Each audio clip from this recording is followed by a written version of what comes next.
Mẹ và Daddy tỉnh dậy lúc 6 giờ sáng. Bà ngoại thì còn dậy sớm hơn.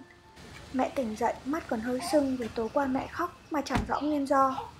Có thể mẹ vừa sợ, vừa lo lắng, vừa cảm thấy chưa sẵn sàng cho ngày em ra đời chăng? Nhưng may là Daddy an ủi mẹ, nói rằng mọi chuyện rồi sẽ rất tuyệt vời.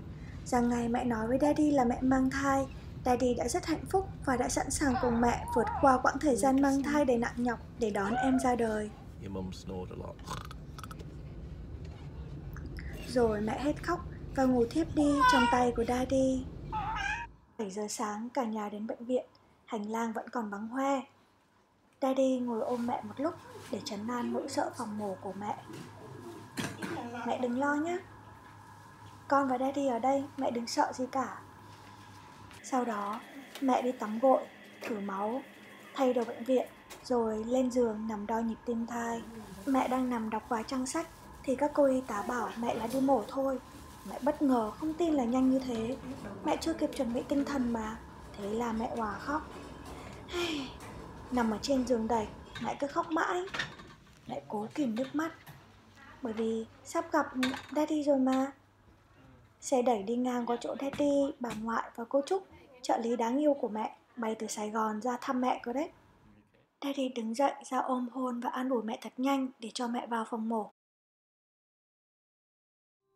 Một cô y tá ôm em cho mẹ xem. Em được quấn kín, chỉ hở khuôn mặt xinh xinh có cái mũi cao cao. Em được đưa đến sát mặt mẹ. Mẹ vẫn sửng sốt, vẫn bất ngờ với điều mẹ vừa tạo ra. Mẹ ghé sát mặt em, mẹ hôn em, nước mũi mặn mặn của em chảy vào miệng mẹ. Mẹ hít ngửi em và liên tục nói, trời ơi, mẹ yêu con. Em mới được gặp mẹ có vài phút, rồi người ta lại đưa em đi. Em chẳng hiểu gì cả. Mắt em cứ mở to để hiểu chuyện gì đang xảy ra. Khoảnh khắc ấy, nhìn em đáng yêu và ngây thơ nhất trên đời. Rồi bỗng nhiên lồng kính mở ra, một người đàn ông to lớn mặc áo choàng trắng nâng em lên và ôm em vào lòng. Ai chà, ngực người ấy toàn là lông, ngứa chết đi được.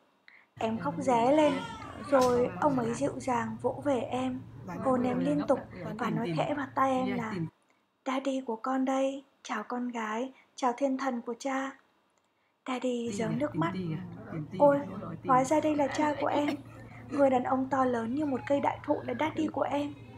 Daddy còn nói Daddy rất là tự hào vì được ôm em ra kể ra trước cả mẹ. Rồi còn nói những điều mà chỉ có cha và con gái được biết thôi. Mẹ cũng không được biết đâu nhé. Daddy ôm em được gần 2 tiếng. Sau đó thì em được đưa vào phòng 305. Và em thấy mẹ đã được đưa vào đó rồi. Mẹ còn đang chóng mặt, mẹ suýt nôn. Mẹ vẫn mệt lắm. Nhưng mà thấy Daddy vào, mẹ cười rất là hạnh phúc. Daddy cúi xuống, ôm lấy mẹ và khóc. Mẹ cũng khóc. Hóa ra người đàn ông to lớn của em suốt bao năm rồi không khóc, mà hôm nay khóc đến 2 lần. Thật là đáng yêu. Rồi em được đặt xuống cạnh mẹ. Mẹ cố gắng xoay người lại cho gần em để cho em bú. Ôi, thiên thần nhỏ của mẹ xinh xắn hồng hào nhìn yêu không tả nổi. Em rúc vào ngực mẹ và bắt đầu đón nhận giọt sữa đầu tiên trong đời. Thật là sung sướng. Có mẹ là như thế đấy. Chả bù cho hồi nãy ngậm phải lông của Daddy cứng ngắc, làm mình cứ nhăn mặt phun phì phì ra cơ. Đây là mũi tiêm vaccine đầu tiên của em. Lúc này là bà ngoại quay. Sau này về nhà mẹ mới được bà cho xem. Khi mà xem lại cái này thì cả mẹ với lại Daddy đều cũng xót hết cả ruột khi mà nhìn thấy em bị chọc kim, rồi bị khóc đau đớn như thế này.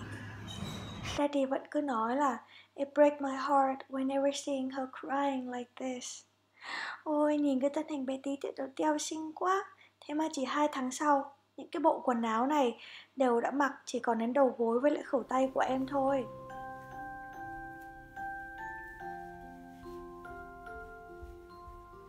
Thế là con gái yêu của mẹ đã ở đây rồi. Bao nhiêu ngày mẹ mong chờ. 9 tháng đấy, cả Daddy nữa. Daddy ngắm em mê mải. Bà ngoại cũng thế. Bà yêu em và bà phấn khích vì em lắm cơ. Bởi vì bà với lại ông ngoại đã chờ em suốt từ bao nhiêu lâu nay rồi. Đấy, em được Daddy hôn đấy. Thế là em mở mắt. Em tỏ vẻ e thẹn ngay. Em sung sướng lắm. Được Daddy, được mẹ hôn là điều sung sướng nhất. Bây giờ thì em được bà ôm nhá. Nhưng mà em còn buồn ngủ lắm cơ. Em buồn ngủ ơi là buồn ngủ. Từ trong bụng mẹ em đã ngủ suốt mà. Nên ra đây mọi người cứ để cho em ngủ thêm tí nữa nhé. Tư thế yêu thích của em là tay của em đặt lên trên đầu, trên trán hoặc là chống vào cằm, cứ như là đang suy nghĩ điều gì hoặc là đang e thẹn ấy. Đây, ông ngoại của em đây. Ông vừa mới rửa tay đúng như tiêu chuẩn của bệnh viện trước khi ôm em đấy. Ông cũng thích lắm. Đấy, ông còn vuốt tóc, ông muốn chỉnh trang đầu tóc trước khi mà bế em cơ mà. Em lại khóc đấy. Mọi người đừng giận em nhá. Em chỉ là em bé thôi mà. Cách duy nhất để em tiếp xúc với mọi người và thế giới xung quanh là qua tiếng khóc của em thôi. Mọi người cố gắng hiểu em nhá. Bây giờ thì lại đến bà bế rồi. Ước mơ của ông bà ngoại đấy. Còn bây giờ là lúc mà em gặp ông nội của em, hay còn gọi là Papi, hay là Granddad, hay là Grandfather. Em chưa biết là em sẽ gọi ông như thế nào hết. Ông bảo là tùy, em thích gọi ông như thế nào cũng được. Ông đang nói chuyện với em qua FaceTime đấy.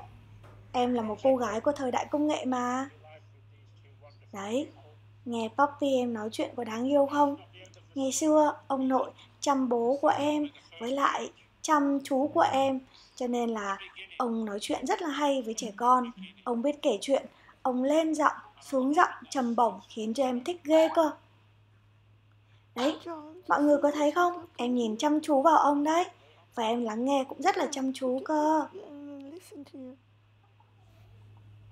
Bây giờ thì em ngủ rồi.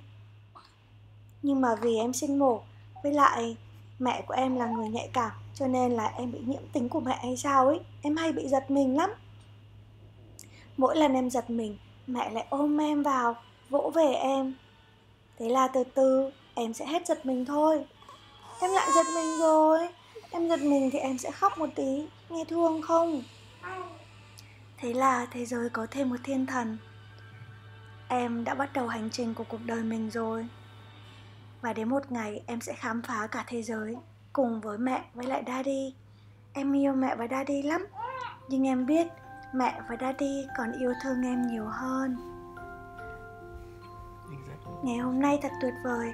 Em sắp sửa phải tạm biệt Daddy để Daddy về nhà rồi. Vì ở bệnh viện này Daddy không được ở lại cùng với mẹ. Bây giờ em nhường lời lại cho mẹ đấy. Vì mẹ còn rất là nhiều điều muốn nói với em mà. Mẹ ơi, nói đi. Nằm bên cạnh cơ thể bé bỏng ấy, lắng nghe tiếng kêu nho nhỏ, cảm nhận em vùi đầu vào ngực mẹ, mình mới cảm thấy cuộc sống thật kỳ diệu.